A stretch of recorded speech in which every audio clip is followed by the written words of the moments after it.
Uy, Well, ito yung ano, di ba? Yung paring umamin na... Maalala niyo nun? Ito ba yun? Ito ba yung pari na yun? Yung umamin na siya ay dating gumagamit? Yes po. Tapos na-booking ni Bato? Yes.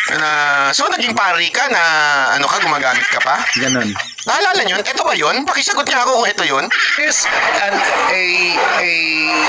when there is the slightest feeling and sabihin nating pagdududa na ito ay ginamit sa maling pamamaraan, then the confidence by nature is preceded by accountability. Hindi dapat magtago ang isang taong gumamit ng confidential funds sa confidential nature. May malinaw na parang Tama, tama. That's a good explanation. Hindi dapat gumamit ng confidential funds.